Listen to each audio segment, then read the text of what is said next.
Hello everyone, how are you doing? This is MD Tech here with another quick tutorial. In today's tutorial, I'm going to show you guys how to resolve if you're coming across a Vcruntime140.Dll is missing error on your Windows 11 computer. So if you're coming across this message, I'm going to show you guys how to hopefully resolve it without too much of a hassle, and we're going to go ahead and jump straight into it. So we are going to start off with a couple different things we're going to try for today's tutorial. First thing would be to actually open up Google Chrome or any web browser for that matter, doesn't really matter. And you want to search for Visual C++ 2015 redistributable and go ahead and search for it. One of the best results should be from a Microsoft domain here, download Microsoft Visual C++ 2015. Go ahead and select that. And then you want to select your correct language on this page and then select the download button. We're going to go ahead and select the proper version for us, so the Time64 version if you're on Windows 11, and select the next. And once it's done downloading, go ahead and open it up. And you can minimize or close out of the web browser at this point. You're going to agree to the license terms and select install. So it's already installed on the computer, so that's why we don't have to go through the installation process. But if it wasn't, follow along with the on-screen prompts and then restart the computer, and then hopefully it would have resolved the problem. If you're still having a problem, something else you can try here as well would be to go back onto your web browser and search for Vcruntime140.Dll. Just go ahead and search for that.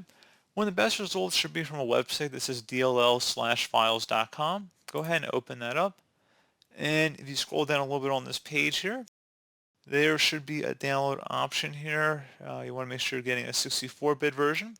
And just go up near the top. This should be the more up-to-date version. So this will change as time moves on. But go ahead and select the 64-bit download here. So selecting the orange download button. Give it a moment to begin the download process. And it should open up, or should be a compressed folder here. So I'm going to go ahead and show in folder. Minimize out of here. I'm going to double click on this compressed folder and then I'm going to drag this DLL file over to my desktop. So I just dragged and dropped it over. Now, since we're already in this window, you can just go back to this PC on the left side. If you already closed out, you can just open up File Explorer again, search for it, or select the menu icon down here. And then you can just go to this PC on the left side. Double click on local disk, so double click on it. Double click on the Windows folder. And then finally locate System32. If for whatever reason you don't see it, you can click the View option up at the top, select Show, and then you want to make sure Hidden Items is selected here if you don't see System32.